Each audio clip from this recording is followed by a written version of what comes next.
भगवत गीता 6वां अध्याय का शेष भाग हिंदी में सुनिए।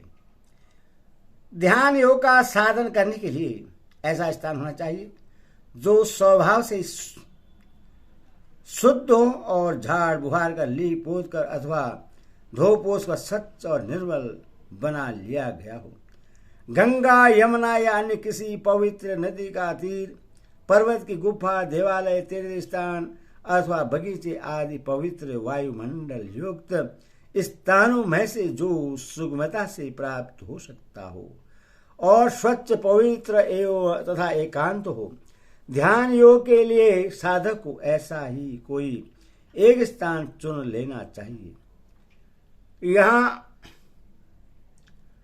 काठ या पत्थर की बनी हुई पाटे या चौकी को जिस पर मनुष्य स्थिर भाव से बैठ सकता हो, यहाँ आसन कहा गया है। वह आसन यदि बहुत ऊंचा हो तो ध्यान के समय विघ्न रूप में आलस्य या निद्रा आ जाने पर उससे गिरकर चोट लगने का डर रहता है, और यदि अत्यंत नीचा हो तो जमीन की सर्दी, गर्मी से एवं चींटी आदि सूक्ष्म जीवों से विघ्न होने का डर रहता है। इसीलिए नातयो क्षीरतम और नातिनिचम विशेषण देकर यह बात कही गई है कि वह आसन न बहुत ऊंचा होना चाहिए और न बहुत नीचा हो। काठ या पत्थर का आसन काड़ा रहता है, उस पर बैठने से पैरों में पीड़ा होने की संभावना है। इसीलिए चेला जिन कुसुतरम विशेषण देकर यह बात समझाई गई है कि उस पर पहले कुस्सा, फिर मृगचरम और उस पर कपड़ा बिछाकर उसे कोमल बना लेना चाहिए। मृगचरम के नीचे कुश रहने से वह शीघ्र खराब नहीं होता और ऊपर कपड़ा रहने से उसके रोम शरीर में नहीं लगेंगे। इसीलिए तीनों के बिछाने का विधान कहा गया है। आसन अपना ही होना चाहिए। ध्यान योग का साधन करने के लिए किसी दूसरे के आसन पर नहीं बैठना चाहिए। काठ या पत्थर के बने हुए उपयुक्त आसन को पृथ्वी पर भली भांति जमा कर टिका देना चाहिए, जिससे वह हिलने डुलने न पाए, क्योंकि आसन के हिलने डुलने से या खिसक जाने से साधन में विघ्न उपस्थित होने की संभावना है। उस आसन पर बैठकर चित्त और इंद्रियों की क्रियाओं को वश में रखते हुए मन को एकाग्र करके अंतकरण की शुद्धि के लिए योग का अभ्यास करें। ध्यान योग के साधन के लिए बैठने के लिए जिन नियमों की आवश्यकता है उनका सर्वस्वीकरण अगले श्लोक में किया गया है। उनका पालन करते हुए जो साधक स्वस्तिक, सिद्ध या पग आदि आसनों से जिस आसन से शुक्र व अधिक समय तक स्थिर बैठ सकता हो उसके लिए वही उपयुक्त है। इसीलिए यहाँ किसी आसन विशेष का वर्णन न करके सामान्य भाव से बैठने के लिए कहा गया है। चित्त शब्द अंतकरण का बोधक है। मन और बुद्धि से जो सांसारिक विषयों का चिंतन और निश्चय किया जाता है उसका सर्वदा त्याग करके उनसे उपरक्त हो जाना ही अंतकरण की क्रिया को वश में कर लेना है तथा इंद्रिय स्रोत आदि 10 इंद्रियों का बोधक है। इन सबको सुनने, देखने आदि से रोक लेना ही उनकी क्रियाओं को वश में कर लेना है। ध्येय वस्तु में मन की वृत्तियों को भली भांति लगा देना ही उसको एकाग्र करना है। यहाँ प्रकरण के अनुसार परमात्मा ही ध्येय वस्तु है, अतएव यहाँ उन्हीं में मन लगाने के लिए कहा गया है। इसीलिए 14 श्लोक में मत्स्य ने विशेषण देकर भगवान ने इसी बात को स्पष्ट किया है। इसका अभिप्राय यह है कि ध्यान योग के अभ्यास का उद्देश्य किसी प्रकार की संसारी सिद्धि या ऐश्वर्य को प्राप्त करना नहीं होना चाहिए।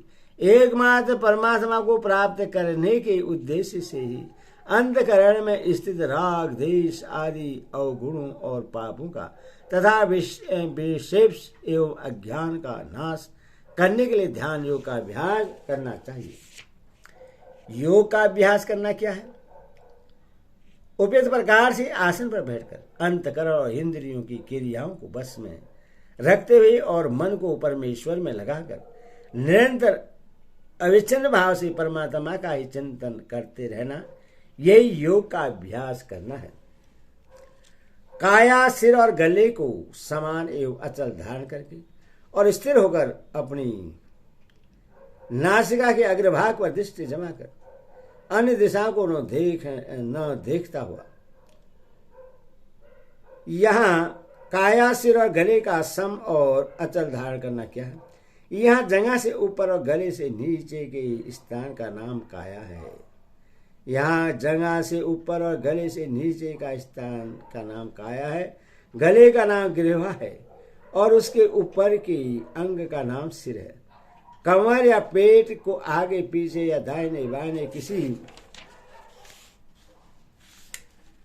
और भी न झुकना, अर्थात रीढ़ की हड्डी को सीधे रखना, गले को भी किसी और न झुकाना और सिर को भी इधर उधर न घुमाना। इस प्रकार तीनों को एक सूत्र में सीधा रखते हुए जरा भी न हिलने डुलने देना, यही इन सब को सम और अचल धारण करना है। काया, सिर और गले को सम और अचल रखने पर भी हाथ पैर आदि दूसरे अंग तो हिल ही सकते हैं, इसीलिए स्थिर होने को कहा गया है। अभिप्राय यह है कि ध्यान के समय हाथ पैरों को किसी भी आसन के नियमानुसार रखा जा सकता है, पर उन्हें स्थिर अवश्य रखना चाहिए। किसी भी अंग का हिलना ध्यान के लिए उपयुक्त नहीं है, अथवा सब अंगों को अचल रखते हुए सब प्रकार से स्थिर रखना चाहिए। नासिका के अग्रभाग पर दृष्टि जमाकर अन्य दिशाओं को न देखता हुआ, इस कथन का क्या अभिप्राय है? दृष्टि को अपने नाक की नोक पर जमाए रखना चाहिए, न तो नेत्र को बंद करना चाहिए और न इधर उधर अन्य किसी अंग को या वस्तु को ही देखना चाहिए। नासिका के अग्रभाग को भी मन लगाकर देखना विधेय नहीं है। विक्षेप और निद्रा न हो, इसीलिए केवल दृष्टि मात्र को ही वहां लगाना है। मन को तो परमेश्वर में लगाना है, न कि नाक की नोक पर। ध्यान योग में साधन में निद्रा, आलस्य, विक्षेप एवं शीतोष्णादि दंत विघ्न माने गए हैं। इन दोषों से बचने का यह बहुत ही अच्छा उपाय है। काया, सिर और गले को सीधा तथा नेत्रों को खुला रखने से आलस्य और निद्रा का आक्रमण नहीं हो सकता। नाक की नोक पर दृष्टि लगाकर इधर उधर अन्य वस्तुओं को न देखने से विक्षेपों की संभावना नहीं रहती और आसन के दृढ़ हो जाने से शीतोष्णादि दंतों से भी बाधा होने का भय नहीं रहता। इसीलिए ध्यान योग का साधन करते समय इस प्रकार आसन लगाकर बैठना बहुत ही उपयोगी है। इसलिए भगवान ने ऐसा कहा है, ध्यान सगुण का हो या निर्गुण ब्रह्मा का, वह तो रुचि और अधिकार भेद की बात है। आसन की यह विधि तो सभी के लिए आवश्यक है। ब्रह्मचारी व्रत में स्थिर, भय रहित और भली बात शांत अंतकरण वाला सावधान योगी मन को रोकर मुझ में चित्त वाला और मेरे ही प्राण होकर स्थिर हुए। ब्रह्मचर्य का तात्विक अर्थ दूसरा होने पर भी वीर्य धारण उसका एक प्रधान अर्थ है और वही वीर्य धारण अर्थ ही प्रसंगानुकूल भी है। मनुष्य के शरीर में वीर्य ही एक ऐसी अमूल्य वस्तु है जिसका भली भांति संरक्षण के बिना शारीरिक, मानसिक अथवा आध्यात्मिक किसी प्रकार का भी बल न तो प्राप्त होता है और न उसका संचय ही होता है। इसीलिए आर्य संस्कृति के चारों आश्रमों में ब्रह्मचर्य प्रथम आश्रम है, जो तीनों आश्रमों की नींव है। ब्रह्मचर्य आश्रम में ब्रह्मचारी के लिए बहुत से नियम होते हैं, जिनके पालन से वीर्य धारण में बड़ी भारी सहायता मिलती है। ब्रह्मचर्य के पालन से यदि वास्तव में वीर्य भली भांति धारण हो जाए तो उस वीर्य शरीर के अंदर एक विलक्षण विद्युत शक्ति उत्पन्न होती है और उसका तेज इतना शक्तिशाली होता है कि उस तेज के कारण अपने आप ही प्राण और मन की गति स्थिर हो जाती है और चित्त का एक तान प्रभाव ध्येय वस्तु की ओर स्वाभाविक ही होने लगता है। इस एकता नता का नाम ही ध्यान है। आजकल चेष्टा करने पर ही लोग जो ध्यान नहीं कर पाते, उनका चित्त ध्येय वस्तु में नहीं लगता। इसका एक मुख्यतम कारण यह भी है कि उन्होंने वीर्य धारण नहीं किया है। यदि विवाह होने पर अपनी पत्नी के साथ संयमपूर्वक नियमित जीवन बिताना भी ब्रह्मचर्य ही है और उससे भी ध्यान में बड़ी सहायता मिलती है। परंतु जिसने पहले से ही ब्रह्मचारी के नियमों का सुचारू रूप से पालन किया है और ध्यान योग की साधना के समय जिसके शुक्र का ब्रहा रूप में किसी प्रकार भी संरक्षण नहीं हुआ है, उसको ध्यान योग में बहुत शीघ्र और बड़ी सुविधा के साथ सफलता मिल सकती है। मनुस्मृति आदि ग्रंथ तथा अन्य शास्त्रों में ब्रह्मचारी के लिए पालनीय व्रतों का बड़ा सुंदर विधान किया गया है।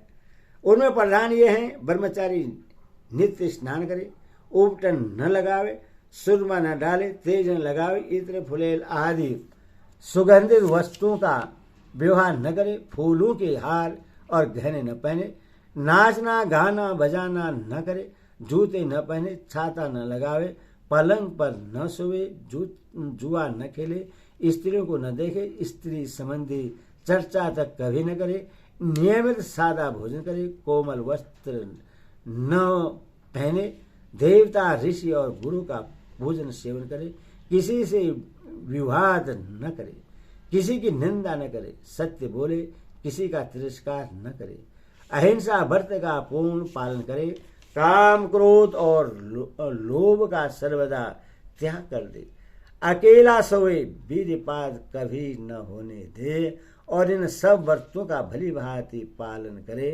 ये ब्रह्मचारी के व्रत हैं। भगवान ने यहाँ ब्रह्मचारी व्रत की बात कहकर आश्रम धर्म की ओर संकेत किया है। जो अन्य आश्रमी लोग ध्यान योग का साधन करते हैं, उनके लिए भी वीर्य धारण या वीर्य संरक्षण बहुत ही आवश्यक है और वीर्य धारण में उपयुक्त नियम बड़े सहायक है। यही ब्रह्मचारी का व्रत है और दृढ़ता पूर्वक इसका पालन करना ही उसमें स्थित होना है। परमात्मा सर्वस्त्र हैं और ध्यान योगी परमात्मा का ध्यान करके उन्हें देखना चाहता है, फिर वह डरे क्यों।